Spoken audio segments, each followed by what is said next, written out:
السلام علیکم برادران اسلام، بھائی بزرگوں، دوستوں، میرے عزیز ساتھیوں، آج میں حضور اکرم صلی اللہ علیہ وسلم کے طائف کے سفر کا قصہ سنانے جا رہا ہوں، اور آپ لوگ میرا یوٹیوب چینل کو سبسکرائب کیجئے اور لائک کیجئے۔ نبوت مل جانے کے بعد 9 برس تک نبی اکرم صلی اللہ علیہ وسلم مکہ مکرمہ میں تبلیغ فرماتے رہے اور قوم کی تربیت اور اصلاح کی کوشش فرماتے رہے، لیکن تھوڑی سی جماعت کے سوا جو مسلمان ہو گئی تھی، اور تھوڑے سے ایسے لوگوں کے علاوہ جو باوجود مسلمان نہ ہونے کے آپ کی مدد کرتے تھے۔ اکثر کفار مکہ آپ کو اور آپ کے صحابہ رضی اللہ تعالیٰ عنہ کو ہر طرح کی تکلیفیں پہنچاتے تھے، مذاق اڑاتے تھے، اور جو ہو سکتا تھا اس سے درگزر نہ کرتے تھے۔ حضور اکرم صلی اللہ علیہ وسلم کے چچا ابو طالب بھی انہی نیک دل لوگوں میں تھے جو باوجود مسلمان نہ ہونے کے حضور صلی اللہ علیہ وسلم کی ہر قسم کی مدد فرماتے تھے۔ 10ویں سال میں جب ابو طالب کا انتقال ہو گیا تو کافروں کو اور بھی ہر طرح کھلے مہار پوری آزادی کے ساتھ اسلام سے روکنے اور مسلمانوں کو تکلیف پہنچانے کا موقع ملا۔ حضور اکرم صلی اللہ علیہ وسلم اس خیال سے طائف تشریف لے گئے کہ وہاں قبیلہ سفید کی بڑی جماعت ہے، اگر وہ قبیلہ مسلمان ہو جائے تو مسلمانوں کو ان تکلیفوں سے نجات ملے اور دین کے پھیلنے کی بنیاد بڑھ جائے۔ وہاں پہنچ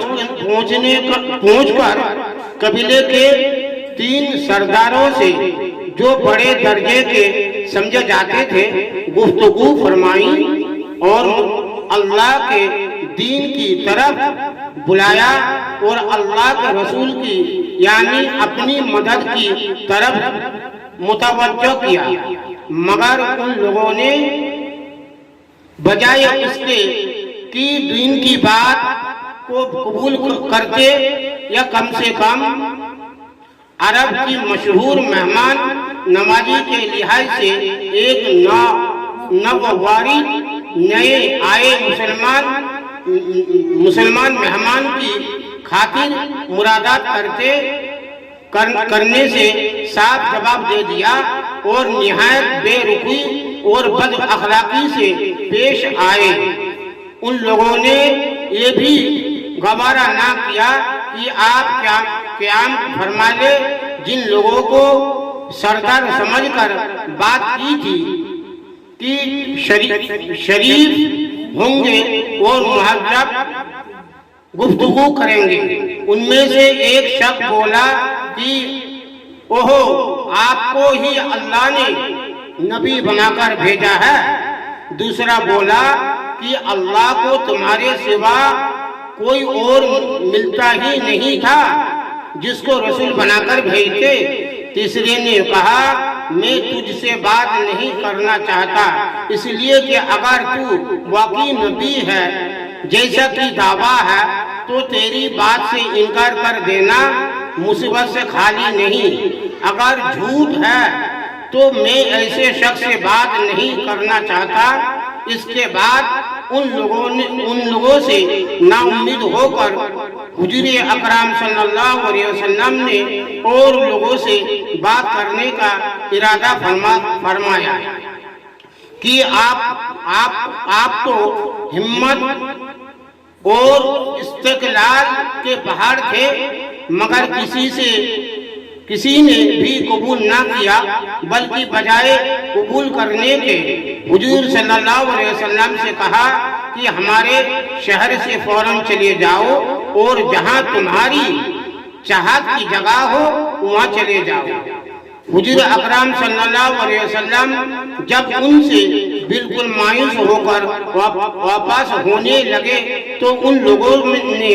شہر کے لڑکوں کو پیچھے لگا دیا کہ آپ کا مذاق اڑائے، تالیاں پیٹے، پتھر مارے، حتیٰ کہ آپ صلی اللہ علیہ وسلم کے دونوں جوتے خون کے جاری ہونے سے رنگین ہو گئے۔ حضور اکرم صلی اللہ علیہ وسلم اسی حالت میں واپس ہوئے جب راستہ میں ایک جگہ ان شریروں سے اطمینان ہوا تو حضور صلی اللہ علیہ وسلم نے یہ دعا مانگی، یا اللہ تجھی سے شکایت کرتا ہوں، میں اپنی کمزوری اور بے بسی کی اور لوگوں میں ذلت اور رسوائی کی۔ اے ارحم الراحمین، تو ہی ضعفا کمزوروں کا رب ہے اور تو ہی میرا پروردگار ہے۔ تو مجھے کس کے حوالے کرتا ہے؟ کسی اجنبی بیگانے کے جو مجھے دیکھ کر تو شروع ہوتا ہے اور منہ چڑھاتا ہے، یا کسی دشمن کے جس کو تو نے مجھ پر قابو دے دیا۔ اے اللہ، اگر تو مجھ سے ناراض نہیں ہے تو مجھے کسی کی بھی پرواہ نہیں ہے، تیری حفاظت کافی ہے۔ میں تیرے چہرے کے اس نور کے طفیل جس سے تمام اندھیریاں روشن ہو گئی اور جس سے دنیا اور آخرت کے سارے کام درست ہو جاتے ہیں، اس بات سے پناہ مانگتا ہوں کہ مجھ پر تیرا غصہ ہو یا تو مجھ سے ناراض ہو۔ تیری ناراضگی کا اس وقت تک دور کرنا ضروری ہے جب تک تو راضی نہ ہو۔ نہ تیرے سوا کوئی طاقت ہے نہ قوت۔ مالک الملک کی شان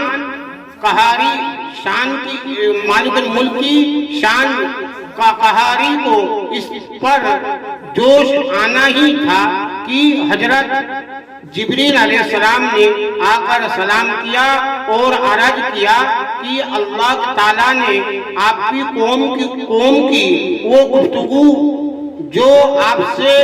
ہوئی سنی اور ان کے جوابات سنے، اور ایک فرشتوں کو جس کے متعلق پہاڑوں کی خدمت ہے آپ کے پاس بھیجا ہے کہ آپ جو چاہے اس کو حکم دے۔ اس کے بعد اس فرشتوں نے سلام کیا اور عرض کیا کہ جو ارشاد ہو میں اس کی تعمیل کروں۔ اگر ارشاد ہو تو دونوں جانب کے پہاڑوں کو ملا دوں جس سے یہ سب درمیان میں کچل جائے، اور جو سزا آپ تجویز فرمائے۔ حضور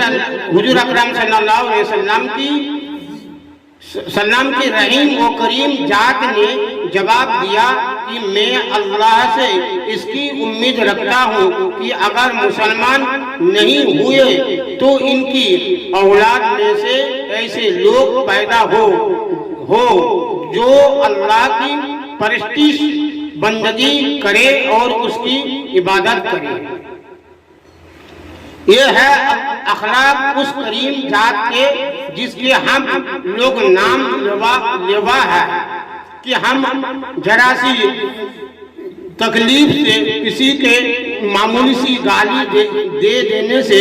ایسے بھڑک جاتے ہیں کہ پھر عمر بھر اس کا بدلہ نہیں اتارتا۔ ظلم پر ظلم اس پر کرتے رہتے ہیں اور دعویٰ کرتے ہیں ہم اپنے محمدی ہونے کا، نبی کے یہ پیرو بننے کا، نبی کریم صلی اللہ علیہ وسلم اتنی سخت تکلیف اور مشقت اٹھانے کے باوجود نہ بد دعا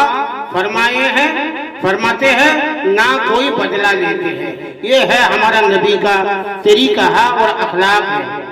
جو اتنا تکلیف دینے کے بعد بھی حضور اکرم صلی اللہ علیہ وسلم کبھی کسی کے بد دعا نہیں کرتے تھے اور نہ ہی کسی کے لیے جو ہے بدلہ لینے کا خواہش رکھتے تھے. آپ لہو لہن ہونے کے باوجود بھی اور اللہ کا نبی دنیا میں وہ یہی امید لگاتے تھے شاید یہ نہیں ان کے اولاد میں سے کوئی آئے جو اللہ کی عبادت کرے، اگر ان کا اولاد نہ ہو شاید ان کے اولادوں میں سے کوئی اولاد پیدا ہوگا تو اللہ کا وہ جو ہے جو عبادت گزار اللہ کے بندگی کرنے کا جو ہے ان کو یہ مل جائے گا. یہ ہمارے نبی کے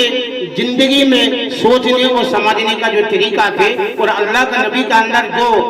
اخلاق تھے، جو ان کا اندر جو ہے ایک جو ہے ہمارا ہم لوگوں کو جس طریقے سے جو اللہ سے دعا مانگتے تھے اور اللہ کا آگے گڑ گڑاتے تھے، اس لیے تمام نبیوں نے دعا کرتے تھے پروردگار عالم ہمیں نبی نہ بنا کر بلکہ ہمیں حضور اکرم صلی اللہ علیہ وسلم امت میں سے پیدا کرتے تو ہم بڑے خوش نصیب ہوتے. تو ہم ایسے نبیوں کو ہم جو ہے کیا بولتے ہیں ایسے نبیوں کو ہم جو امت ہے جو جس کے امت ہونے کے تمام نبیوں نے دعائیں مانگتے تھے اور اللہ سے آگے گڑ گڑاتے تھے، روتے تھے. تو یہ ہے ہمارا نبی کا یہ طور طریقہ. اور یہ جو ہمارے نبی کے جو ہے جو ان کا اندر جو اچھائیاں و اخلاق جس طریقے سے تھے وہ کسی نبی میں اتنا صبر اور اتنا محبت اور اتنا سوچ بچار رکھنے والے جو یہ شاید یہ نہیں ان کے نسلوں میں سے کوئی آئے گا وہ آج کیا بولتے ہیں وہ اللہ کا عبادت کریں گے. یہ ہے ہمارا نبی کا طریقہ. تو انشاءاللہ اگلے ویڈیو میں پھر میں کوئی نہ کوئی نیا واقعہ پھر لے کر آؤں گا اور نیا قصہ پھر سناؤں گا انشاءاللہ. السلام علیکم.